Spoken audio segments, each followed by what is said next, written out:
आइए बच्चों, नमस्कार। और कक्षा 12 में हम सारणिक पढ़ रहे थे, जैसा कि पिछले टॉपिक में। आज हमें फिर उसी सारणिक में ही अगला टॉपिक हमारा जो है, हमने पिछले टॉपिक में क्या डिस्कस किया था, उपसारणिक क्या होते हैं सारणिक के, और सहगुणनखंड क्या होते हैं। ठीक है, और मुझे लगता है कि आपको समझ में आया रहा होगा। और मैंने कहा भी था कि जहाँ दिक्कत होगी आप कमेंट करेंगे तो उसका सलूशन किया जाएगा। आज का जो हमारा टॉपिक है वो है सहखंडज आव्यूह। देखिए डाला गया है, आव्यूह के सहखंडज और प्रतिलोम। ठीक, यानी आज हमको पढ़ना है कि आव्यूह का सहखंडज क्या होता है और प्रतिलोम क्या होता है। उससे पहले हम दो टॉपिक पर और डिस्कस करेंगे। जो पहला है कि अव्युत्क्रमणीय आव्यूह। कभी कभी हमें क्वेश्चन दे देता है कि सिद्ध करिए कि ये अव्युत्क्रमणीय आव्यूह है। तो अव्युत्क्रमणीय आव्यूह के बारे में जान लीजिए। थोड़ा सा इसका एक डिफिनेशन में बता के आपको बता देता हूँ, जबकि ये सब आपको पीछे पढ़ाया गया है। दे रहा है यदि किसी वर्ग आव्यूह के सारणिक का मान शून्य हो, यानी अगर कोई वर्ग आव्यूह का मतलब 2 गुणे 2 का 3 गुणे 3 का आव्यूह है, और उसको सारणिक के रूप में परिवर्तित करके और विस्तार कर दिया जाए, अगर उसका मान शून्य आ जाता है किसी भी आव्यूह का, सारणिक में परिवर्तित करके इसके बाद उसका विस्तार करने पर यदि शून्य प्राप्त हो जाए, तो वो आव्यूह कैसा आव्यूह कहलाएगा? अव्युत्क्रमणीय आव्यूह। ठीक, सिंपल सी है चीज़, कठिन नहीं है। अगला है दूसरा व्युत्क्रमणीय आव्यूह। व्युत्क्रमणीय आव्यूह का मतलब आपका एक कोई ऐसा आव्यूह जिसका सारणिक के रूप में परिवर्तित करके विस्तार कर दिया जाए और शून्य ना प्राप्त हो, तो वो कैसा आव्यूह कहलाएगा? व्युत्क्रमणीय आव्यूह। ठीक, वो कैसा आव्यूह कहलाएगा? व्युत्क्रमणीय। तो ये दोनों छोटे छोटे टॉपिक हैं, इसमें कोई दिक्कत नहीं लेना है। हमारा जो मेन टॉपिक आज का है वो है सहखंडज क्या है, आव्यूह का सहखंडज, जिसको दूसरे शब्दों में क्या कहते हैं? ADJA, यानी एडजॉइंड मैट्रिक्स। सुनते रहिएगा बेटा, क्या कहलाता है, हमारी बात सुनिएगा। सहखंडज के बारे में हम थोड़ा सा डिस्कस कर देते हैं कि सहखंडज आव्यूह क्या है। तो सहखंडज क्या होता है कि किसी आव्यूह का, ठीक, किसी आव्यूह का सहगुणनखंड, किसी आव्यूह के सहगुणनखंड का परिवर्त आव्यूह जो होता है वही हमारा क्या होता है? ADJA, यानी सहखंडज, आव्यूह का सहखंडज। तो आइए दो तरीके से उसको भी लेते हैं। एक 2 गुणे 2 का आव्यूह हो सकता है, एक 3 गुणे 3 का। तो हम शुरू जहाँ से करने चल रहे हैं वो क्वेश्चन एग्जाम्पल में हम पहला आपसे ले लेते हैं कि जैसे एग्जाम्पल नंबर फर्स्ट में आप ध्यान दीजिएगा, हम ले लेते हैं आपका पहला question. A is equal to, यदि दिया गया हो A इज इक्वल टू 2, 3, 4, 5, और आपसे कह दिया जाए कि ADJA निकालिए, यानी एडजॉइंड मैट्रिक्स निकालिए, है ना। ये एडजॉइंड मैट्रिक्स का मतलब सहखंडज निकालिए। इसका 2 गुणे 2 का आव्यूह दिया गया है। तो सबसे पहले हमें कुछ नहीं करना है, इसका सहगुणनखंड निकालते हैं। क्या निकालते हैं बेटा? सहगुणनखंड निकालते हैं। तो यहाँ हम निकाल लेंगे A11 बराबर। अब आप कहेंगे A11 क्या है सर? A11 का मतलब है कि 2 जो है वो पहली पंक्ति और पहले स्तंभ में लिखा गया है। इसका मतलब इसका सहगुणनखंड निकाल लिया जाए। तो आप जानते हैं A11 का सहगुणनखंड पिछले टॉपिक में हमने बताया था, -1 की पावर 2 है, तो 2 किस पंक्ति में है? 1 + 1 हो जाता है, और गुणे इसका उपसारणिक कौन है? 5 है। इस पंक्ति को, इस स्तंभ को छोड़ने पर पिछले टॉपिक में पढ़ाया गया है। तो आपका बेटा -1 की पावर 2 का मतलब 1, तो यहाँ आ गया 5। इसी तरह A12 निकालते हैं। A12, 1 माने 12 का मतलब पहली पंक्ति दूसरा स्तंभ। तो पहली पंक्ति में कौन है? दूसरे स्तंभ में 3 है। तो A12 बराबर ऋण 1 की घात 1 धन 2 गुणे 3 का उपसारणिक कौन होगा? 4, यानी ऋण 1 की पावर 3 का मतलब ऋण, और यहाँ क्या हो जाएगा? 4 हो जाएगा। ठीक, ध्यान दीजिएगा। A13 हमारा है नहीं, देखिए, है ना। तो 13 के बाद फिर क्या आ गया? अब दूसरी पंक्ति शुरू हो गई।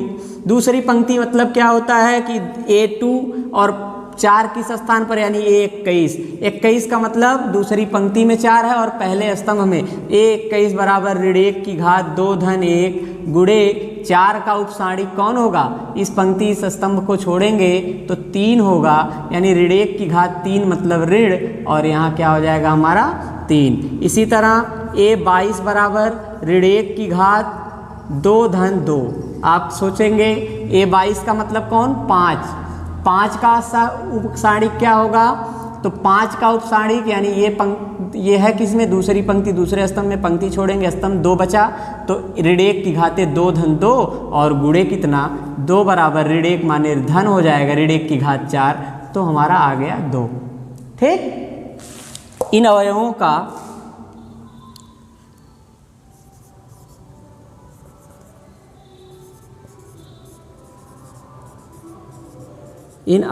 का सहगुणनखंड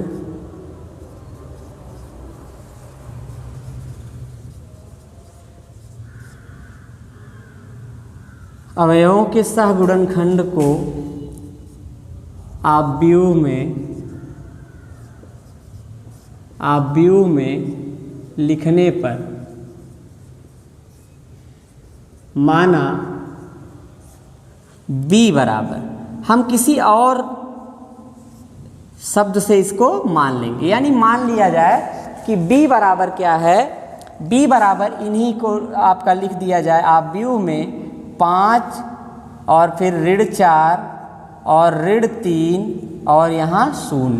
ठीक, ये हमारा हो जाता है। तो सहगुणनखंड निकालेंगे, उसके बाद उसको आप व्यू में रख के किसी के बराबर मान लेंगे, चाहे B के बराबर चाहे किसी के बराबर, हम किसी लेटर से इसको लेट कर लेंगे और उसके बाद मार्कर नहीं चलने की वजह से हम दूसरा मार्कर यूज करने चल रहे हैं। तो B बराबर या किसी भी लेटर से इसको मान लेंगे। अब हमें निकालना है ADJ। A बराबर होगा B का परिवर्त आव्यूह, B का परिवर्त आव्यूह, ये याद रखना है। और जैसे ही हम B का परिवर्त आव्यूह, तो ADJ A बराबर B का परिवर्त आव्यूह माने इसको परिवर्त कर दिया जाए तो 5 ऋण 4 ऋण 3 और क्या हो जाएगा? 0। यानी स्तंभों को पंक्तियां और पंक्तियों को स्तंभ बना देना ही क्या है? परिवर्त आव्यूह कहलाता है। तो B का जो परिवर्त आव्यूह होगा वही हमारा सहखंडज होगा। आव्यूह का यही क्या है? सहखंडज या ADJ, एडजॉइंट मैट्रिक्स। तो हमें समझ में आया कि हम किसी आव्यूह दिए गए आव्यूह का पहले क्या निकालते हैं? सहगुणनखंड निकाल देते हैं। ठीक, सहगुणनखंड निकालने के बाद उन अवयवों को एक जगह आव्यूह में रख लेते हैं और उसको किसी लेटर के बराबर मान लेते हैं, और फिर ADJ जब निकालते हैं तो उसी को जो माना गया उसी का हम क्या निकाल लेंगे? परिवर्त आव्यूह निकाल लेंगे। तो वही हमारा आव्यूह का क्या आ जाएगा? सहखंडज। यानी A का सहखंडज आव्यूह होगा यही ADJ A, 5 ऋण 3 ऋण 4 0। कोई दिक्कत शायद नहीं होगी। अब इसी तरह हम आगे चलते हैं। कोई 3 गुणे 3 का जब आव्यूह होगा तब भी हम यही प्रोसेस अपनाएंगे और आपका क्वेश्चन करते जाएंगे। हमें कोई दिक्कत लेने की ज़रूरत इसमें नहीं है बेटा। और अगर कहीं परेशानी होती है तो आप अगर कमेंट करते हैं, पूछते हैं, तो हम आपका उसका बताया जाएगा। अब आइए देखते हैं अगला क्वेश्चन। 3 गुणे 3 का एक आव्यूह लेकर, तो एग्जाम्पल नंबर 2 में, एग्जाम्पल नंबर 2 यदि A बराबर दिया गया है आपका 1 ऋण मतलब 1 ऋण 1 2, 1 ऋण 1 2 और 2 3 5, ध्यान दीजिए बेटा, ऋण 2 0 और 1, ये क्वेश्चन है। ठीक, कह रहा है कि तब ADJ A ज्ञात कीजिए। हमें क्या ज्ञात करना है? ADJ A। आराम से देखते जाइए। चलिए आइए देखते हैं क्या करते हैं। एक एक करके हम इसका सहगुणनखंड निकालेंगे। यानी A11 बराबर, यहाँ A11 बराबर, फटाफट करते चलिए, -1 की पावर क्या हो जाएगा? 1 के लिए उपसाणिक 3 5 0 1 यही होगा, तो -1 की पावर 1 + 1 गुणे सारणिक में हमारा 3 5 0 1, तो बराबर ऋण 1 की पावर 2 का मतलब धन, ऋण 1 की पावर 2 का मतलब धन में, और यहाँ बेटा 3 माइनस 0 बराबर क्या आ गया 3 के। ध्यान दीजिए थोड़ा लंबा चलना है। A12 बराबर ऋण 1 की घात माने दूसरे अंक के लिए ऋण 1 के लिए 1 धन क्या हो जाएगा 2, यानी पंक्तियों की संख्या 1 है और स्तंभ की संख्या 2 है जहाँ ऋण 1, और गुणे इसका उपसारिक क्या है ऋण 1 का, तो ये पंक्ति ये स्तंभ छोड़ते हैं, ये पंक्ति यानी 2 5 ऋण 2 1, पीछे हमने अभी बताया था आपको। ऋण 1 की घात 3 का मतलब ऋण, और यहाँ सॉल्व करेंगे जब विस्तार करके तो 2 और धन 10 हो जाएगा। 2 ऋण होता है लेकिन ऋण गुणे ऋण धन हो जाएगा, यानी बराबर ऋण 12 के। ठीक, अब हमारा आगे चलते हैं। A13 को निकालेंगे। A13 बराबर ऋण 1 की पावर 1 धन 3 गुणे 2 के लिए। A13 मतलब यही है, देखिए पहली पंक्ति में है, तीसरे स्तंभ में है, तो 2 के लिए उपसारिक क्या होगा, ये छोड़ेंगे, ये 2 3 ऋण 2 0। बेटा इसको हल करेंगे, ऋण 1 की पावर 4 का मतलब धन हो जाता है, और इसको सॉल्व करेंगे तो 2 का शून्य में गुणा 2 शून्य और माइनस माइनस प्लस 3 दूनी क्या 6, यानी आ जाएगा 6। इसी तरह जिस तरह ये तीनों निकल गए, अब इनका भी हम सहगुणनखंड निकालेंगे। 2 3 का 5 का ऋण 2 का 0 का 1 का। चलिए देखते हैं 2 के लिए क्या करना होगा। A21 बराबर, यानी दूसरी पंक्ति में है 2, पहले स्तंभ में। A21 बराबर ऋण 1 की घात 2 धन 1 गुणे इसका उपसारिक 2 का, वही नियम अपनाना है, बीच वाली पंक्ति छोड़ देंगे और पहला स्तंभ यानी ऋण 1 2 0 1 बचेगा। ऋण 1 की घाते 3 का मतलब ऋण में आएगा, और यहाँ हल करेंगे तो ऋण 1 और ऋण 0 बराबर ऋण ऋण धन, यानी ऋण धन 1। ठीक, फिर हम आगे क्या करेंगे, A22 निकालेंगे। A22 बराबर क्या हो जाएगा, A22 बराबर ऋण 1 की घात 2 धन 2, 22 मतलब कौन, दूसरी पंक्ति दूसरे स्तंभ में कौन है, देखिए दूसरी पंक्ति दूसरे स्तंभ में 3 है, तो 3 के लिए क्या होगा, गुणे इसका उपसारिक 3 का उपसारिक, यानी दूसरी पंक्ति छोड़ेंगे दूसरा स्तंभ छोड़ेंगे तो 1 2 ऋण 2 1 1 2 ऋण 2 1। ये हमें करना होगा, ये हर बच्चे को करना होगा, है ना, हल करते समय। आपका ऋण 1 की घात 4 का मतलब धन में आएगा, और इसको सॉल्व करेंगे जब इसको तो 1 का गुणा 1 में यानी 1 और ऋण, लेकिन ऋण ऋण धन हो जाएगा, 2 दूनी 4 बराबर 5 के।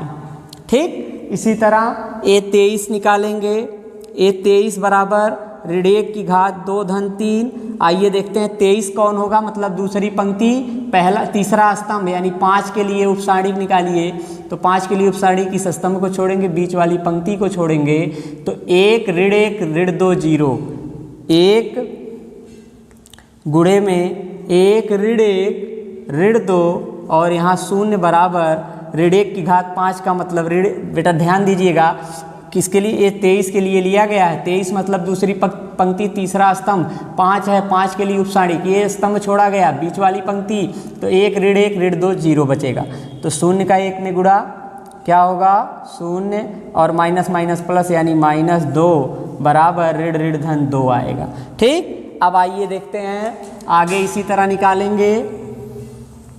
क्या निकाल लेंगे, A31 का मान। देखिए अभी ये पंक्ति हो गई, ये पंक्ति, अब तीसरी पंक्ति में आएंगे। A31 का मतलब क्या होगा, ध्यान दीजिएगा, A31 का मतलब तीसरी पंक्ति में का अवयव और पहले स्तंभ का अवयव। तो ऋण 2 के लिए यानी ऋण 1 की घात हमारी 3 धन 1 गुणे इसका उपसारिक ऋण 2 का क्या होगा, ये पंक्ति छोड़ेंगे, ये स्तंभ ऋण 1 2 3 5, तो ऋण 1 2 3 5 बराबर ऋण 1 की घात 4 का मतलब धन में आएगा, यहाँ ऋण 5 और ऋण 6 बराबर ऋण 11 के। फिर इसी तरह अगला निकालेंगे, A32 बराबर ऋण 1 की घात 3 धन 2 गुणे, आइए 32 कौन है, यही शून्य वाला मान है ना, तो शून्य के लिए कौन होगा उपसारिक, इस पंक्ति को छोड़ेंगे, बीच वाले स्तंभ को छोड़ेंगे, 1 2 2 5, क्या क्या हो जाएगा 1 2 2 5 बराबर ऋण 1 की पावर माने 3 2 5, 5 का मतलब ऋण में, और 5 1 के 5 -4 बराबर ऋण 1। ठीक। और लास्ट हमारा a33 बराबर ऋण 1 की घात 3 धन 3 और गुणे a33 का मतलब तीसरी पंक्ति और तीसरे स्तंभ में 1 है। 1 के लिए उपसारी क्या होगा, ये स्तंभ छोड़ेंगे ये पंक्ति, तो 1 ऋण 1 ऋण 1 और 2 3 बेटा साल्व करेंगे, ऋण 1 की घात 6 का मतलब धन में आएगा और ब्रैकेट में 3 धन 2 यानी बराबर 5। इसी तरह हम अपने 9 मानों को निकालेंगे और इनको एक आव्यूह में अलग से ले चल के रखेंगे, यानी जो सह गुणनखंड हमारे प्राप्त हुए उनका एक अलग आव्यूह बनाएंगे। ठीक, तो अवयवों को आव्यूह में लिखने पर, आव्यूह में लिखने पर माना कि b बराबर ले लिया जाए सबको बेटा। आइए देखते हैं, a11 जो है उसको उसके स्थान पे यानी 3, 12 का मान ऋण 12 आया है यहाँ रखेंगे, a13 का मान 6 लिखेंगे, फिर a21 का 1, a22 का 5, a23 का 2 और a31 का ऋण 11, a32 का ऋण 1 और a33 का 5। ये हमारा शायद यही आएगा, अगर आपकी कैलकुलेशन एकदम सही होगी तो यही आया होगा। 1 5 2 ऋण 11 ऋण 1 और 5 एकदम सही है। ठीक है, अब क्या करते हैं, अब अतः a dj a बराबर अभी हमने बताया था क्या होता है, b का परिवर्त आव्यूह, b का परिवर्त आव्यूह। ठीक, अब हमारा a dj a बराबर इस प्रकार क्या हो जाएगा, b का परिवर्त आव्यूह का मतलब जितनी पंक्तियां हैं उनको स्तंभ बना दिया जाए, तो हमारा हो जाएगा 3 ऋण 12 6 1 5 2 ऋण 11 ऋण 1 और 5। ठीक, ये हमारा पूरा सलूशन हुआ और इस a का सहखंडज आव्यूह जो है ये यही प्राप्त हुआ। तो कठिन कुछ नहीं है, कठिन कुछ नहीं है, बस आपको एक बार हल करके उसके बाद आप शार्ट भी क्वेश्चन को कर सकते हैं। जैसे बार बार ये बेटा ऋण 1 की घात लिखने की ज़रूरत नहीं है, हमें यहाँ समझ में आना चाहिए, यानी पहले अंक के लिए प्लस रहता है सीरीज में और फिर माइनस फिर प्लस फिर माइनस फिर प्लस, यानी एक सीरीज बनती है। यहाँ मैं छोटे से में लिख दे रहा हूँ, अगर इसको याद रखेंगे तो आपको बार बार इस करने की ज़रूरत नहीं पड़ेगी। यानी पहला पॉजिटिव आता है, आप बार बार देख रहे हैं ऋण 1 की पावर 2 आई है, फिर दूसरा निगेटिव, तीसरा पॉजिटिव, फिर ये negative positive negative positive negative positive, यानी ये सीरीज चलती है। तो आपको बार बार देखिए ये चीज़ नहीं करना होगा ऋण 1 की घात, अगर ये चीज़ आपको समझ में आ जाती है। ठीक है, दूसरी चीज़ हमारी देखना है कि ये जो उपसारिक हम बार बार ले रहे हैं, है ना, अगर बच्चा टैलेंटेड है, थोड़ा सा आप दिमाग दौड़ाएंगे तो इसको नहीं भी लिखेंगे बेटा, तब भी आप क्वेश्चन को हल कर लेंगे। फिर जब एग्जाम में लेकिन करेंगे तो कहीं गलती ना हो, इसकी वजह से आप नियम से नियम चलेंगे। तो क्वेश्चन देखने में केवल बड़ा दिख रहा है, बाकी आपका स्टेप टू स्टेप बढ़ते जाना है और हमारा क्वेश्चन हल होते जाएगा। ठीक है, तो आपको घबराने की ज़रूरत नहीं है। अब यही हो गया, और अगर ये आ गया तो प्रतिलोम अभी हमने जो लिखा है प्रतिलोम में भी सब कुछ यही करना है, बस इसके आगे 2 स्टेप और ले चल के कर देना। ठीक, तो आप ध्यान दीजिए कि सहखंडज आव्यूह हमारे लिए कितना उपयोगी है और एग्ज़ाम के लिए भी बहुत उपयोगी है। और कोई क्वेश्चन ले लीजिए अगर ये समझ में नहीं आया हो। अब हम देखिए थोड़ा सा क्या करेंगे, इसको अलग नियम से लगाते हैं कि आपको आसानी दिखे। कहीं अगर दिक्कत होती है तो आप पूछ सकते हैं बेहिचक। आइए देखते हैं अगला क्वेश्चन इसी से रिलेटेड, और शायद आज यही आपका होमवर्क भी रहेगा। ठीक है, और ये लगा ले जाएंगे एग्ज़ाम में, एकदम फिक्स है लगभग ये 8 से 10 नंबर में, आव्यूह सारणी 15 से 16 नंबर में फिक्स होता है। चलिए आइए एक क्वेश्चन और सॉल्व करते हैं, कोई भी क्वेश्चन इसका। जैसे एक दिया है क्वेश्चन हमें कि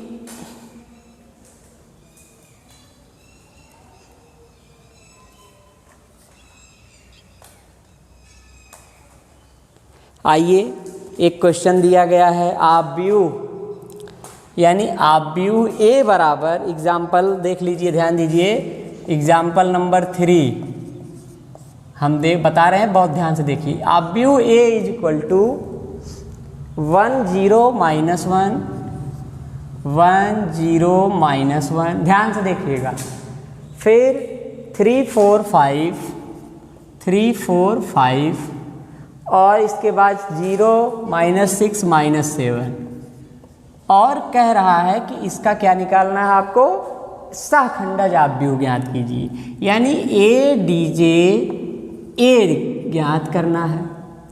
ध्यान दीजिए, गर्मी बहुत है बेटा, ए डी जे ए ज्ञात करना है, ठीक। ध्यान दीजिएगा, हमें पता है सबसे पहले हमें क्या करना है, यहाँ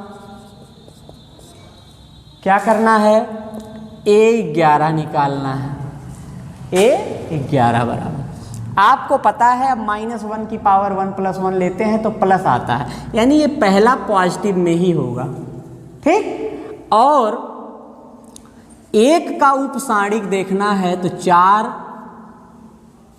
4 5 ऋण 6 ऋण 7, यही होगा शायद, प्लस है तो प्लस का कोई महत्व है नहीं, छोड़ दीजिए। 7 का 4 में गुणा ऋण 28 और 5 का 6 में तो ऋण 30, लेकिन ऋण ऋण क्या हो जाएगा, धन 30, क्योंकि बीच में भी एक माइनस रहता है।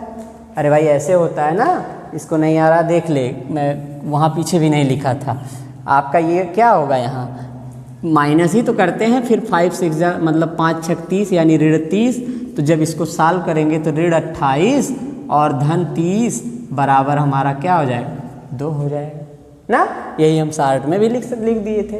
अब आपका A12 निकालेंगे, प्रोसेस हमारा इसी तरह चलता जाता है, कोई बहुत ज़्यादा दिक्कत लेने की जरूरत नहीं। A12 का मतलब 0 के लिए उपसाणिक क्या होगा, अच्छा A12 में निगेटिव आता है, ये ध्यान दीजिए, -1 की पावर 1 + 2 यानी 3 यानी निगेटिव आएगा, और 0 का उपसाणिक यानी बीच की स्तंभ और पहला 3 5 0 ऋण 7 3 5 0 ऋण 7। अब इसको हल करेंगे, आ जाइए, ऋण है ना, लगेगा तो लगाएंगे, अब ब्रैकेट में लगाएंगे, 7 3 21 यानी ऋण 21 और ऋण 5 का 0 में गुणा तो 0 यानी ऋण ऋण धन, यहाँ भी धन 21 आ जाएगा, कोई दिक्कत। फिर A13 निकाल लेंगे, A13 बराबर धन के बाद ऋण, फिर धन का नंबर है, उपसाणिक A13 के लिए ऋण 1 का, इसके किसी भी चिन्ह से आपको नहीं टेंशन लेना है, क्योंकि इसका सिर्फ उपसाणिक निकल रहा है। जैसे अब इस ऋण से सोचिए, इसे नहीं, कुछ नहीं, अब आपको ऋण 1 का उपसाणिक केवल देखना है, तो ऋण 1 का उपसाणिक पहली पंक्ति और लास्ट स्तंभ छोड़ेंगे, 3 4 0 ऋण 6 बराबर, यहाँ सॉल्व कर लेंगे तो धन का मतलब ये 6 3 18 ऋण 18 और ऋण 4 में 0 का गुणा 0 बराबर ऋण 18, ठीक है बेटा। फिर हमारा A21 निकाल लेंगे, यही निकालना थोड़ा सा बस समय लगता है। A21 का मतलब, अब देखिए धन ऋण धन फिर ऋण का नंबर है, अब A21 में कौन है, 3 के लिए क्या निकाल लीजिए आप, इसका उपसाणिक, तो 3 का उपसाणिक मतलब बीच वाली पंक्ति छोड़ेंगे, पहला स्तंभ छोड़ेंगे, तो 0 ऋण 1 0 ऋण 1 ऋण 6 ऋण 7 बराबर ऋण, इसको हल कर लीजिए तो ऋण 7 का यानी 0 और ऋण 6 में 1 का गुणा 6 बराबर ऋण 6 धन 6, ठीक है। फिर नीचे दिख रहा होगा अभी, A22 निकाल लीजिए, A22 बराबर ऋण के बाद धन लगाइए और A22 में 4 है, 4 के लिए उपसाणिक क्या होगा, बीच की पंक्ति छोड़नी है और दूसरा स्तंभ छोड़ना है, यानी 4 के लिए उपसाणिक 1 होगा, ऋण 1 0 और ऋण 7, 1 ऋण 1 0 ऋण 7, ठीक। अब आप इसको फिर हल करेंगे तो धन है, यानी ऋण 7 का 1 में गुणा ऋण 7 और ऋण 0 बराबर ऋण 7, और लास्ट हमारा एक A23 निकाल लेंगे। A23 का मतलब दूसरी पंक्ति तीसरे स्तंभ में जो आया है यानी 5 है, 5 के लिए उपसाड़ी क्या होगा, धन के बाद ऋण आता है। आइए देखते हैं 5 के लिए उपसाड़िक यानी ये स्तंभ छोड़ना है, बीच वाली पंक्ति, तो 1 0 0 ऋण 6, 1 0 0 ऋण 6। अब इसको हल करेंगे, ऋण लिख लेंगे, ऋण 6 का 1 में गुणा ऋण 6 और ऋण 0 तो बराबर हमारा धन 6। ये हमारे 2 पंक्तियाँ क्लियर हो गई ना। अब तीसरी पंक्ति का भी निकालना है, क्योंकि हमने पहले बताया सब निकालना है आपको। अब A31 निकाल लीजिए। A31 बराबर, यहाँ देखिए ऋण था ना, ऋण के बाद फिर धन आएगा। धन में A31 का क्या निकालेंगे, यानी 0 0 का उपसाड़ी कौन होगा, ये पहला स्तंभ, तीसरी पंक्ति छोड़ दीजिए तो 0 और ऋण 1 4 5 बराबर यहाँ 0 और धन 4 बराबर 4 के। ठीक, फिर A32 निकाल लीजिए। A32 बराबर ऋण के साथ A32 यानी ऋण 6 का उपसाड़िक, तीसरी पंक्ति दूसरा स्तंभ छोड़ने पर 1 ऋण 1 3 5 ये हो जाएगा, है ना। आपका किसके लिए निकाल, ऋण 6 का, तो ऋण 6 के लिए 1 ऋण 1 3 5 हल करिए, बराबर में ऋण के साथ 5 का 1 में गुणा 5 और ऋण धन 3 का 1 में गुणा 3 यानी ऋण 8। फिर A33 निकाल लीजिए आप। A33 ऋण के बाद फिर धन आएगा। A33 का उपसाड़िक कौन है, यानी ऋण 7 का उपसाड़िक कौन होगा, ये स्तंभ, ये पंक्ति जो 1 0 3 4 1 0 3 4। ठीक, अब निकालेंगे तो 4 का 1 में गुणा 4 ऋण 0 बराबर 4 के। ठीक, अवयवों को आप व्यू में लिखने पर क्या हो जाएगा, माना B बराबर हमारा कितना, ये सब उठा के आप व्यू में लिख लीजिए। क्या क्या है, 2 21 जैसे जैसे है, 1 11 12 13 वहीं स्थान वहीं लिखना है। ऋण 18 धन 6 ऋण 7 धन 6 4 8 4। ठीक, यही आएगा B बराबर। अतः ADJA यानी एड जॉइंट मैट्रिक्स यानी सहखंडज आव्यूह क्या आएगा, B का परिवर्त आव्यूह। ठीक, तो ADJ A बराबर B का परिवर्त कौन हो जाएगा, स्तंभ पंक्ति पंक्ति स्तंभ बनाना है, यानी 2 21 ऋण 18 6 ऋण 7 6 4 8 4, ये हमारा बेटा आंसर हो जाएगा। ठीक है, कोई दिक्कत तो नहीं है, नियम से चलते जाना है, बस देखने में क्वेश्चन लंबा दिख रहा है, बाकी है आसान, है ना। क्या है, 2 6 4 21 ऋण 7 ऋण 8,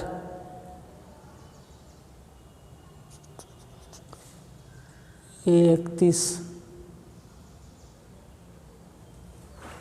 धन ऋण धन ऋण धन ऋण धन है तो रहेगा 31।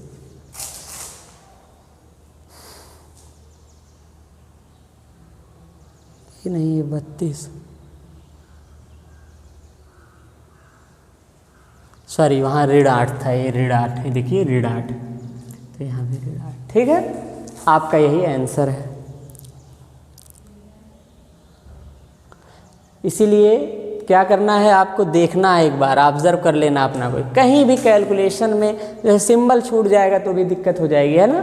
कहीं भी कोई दिक्कत नहीं होने पाए कैलकुलेशन में, घटाने जोड़ने में, गुणा भाग में, बाकी स्टेप टू स्टेप चलते जाएंगे तो क्वेश्चन सॉल्व हो जाएगा। और अगर ये आ गया तो बस प्रतिलोम इसी से 2 स्टेप और ज़्यादा करने पर वो भी हो जाता है।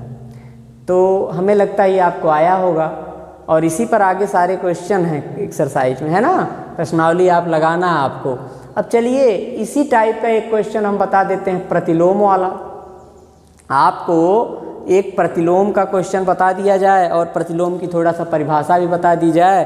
कह रहा है कि माना ए एक वर्ग आव्यूह है, ठीक, प्रतिलोम के आव्यूह का प्रतिलोम में माना ए एक वर्ग आव्यूह है तथा एक अन्य आव्यूह बी जिसका अस्तित्व इस प्रकार है कि, ठीक। तो अगर आपको आज ही बता दिया जाए कि इस टॉपिक पे कल, आज तो देखिए 30 मिनट हो चुके हैं और एक वीडियो हमारा इस पर, और इस पर क्वेश्चन भी आप लगाएंगे तो ढेर सारे क्वेश्चन बनेंगे, है ना।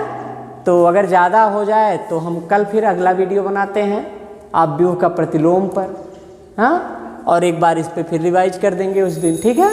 तो बहुत बहुत धन्यवाद बेटा। आप सबसे पहले जितने क्वेश्चन दिए गए हैं ADJ के यानी सहखंडज आव्यूह ज्ञात करने के जितने क्वेश्चन आपके किताब में दिए हैं आप सबको हल करिए। फिर हम अगले दिन यानी कल वाले वीडियो में ये डिस्कस करेंगे कि आव्यूह का प्रतिलोम कैसे निकालते हैं, ठीक है। तब तक आप लोग मेहनत से पढ़ते रहिए। जहाँ दिक्कत हो वहाँ हमारे पास कमेंट करके आप पूछ सकते हैं। धन्यवाद बहुत बहुत।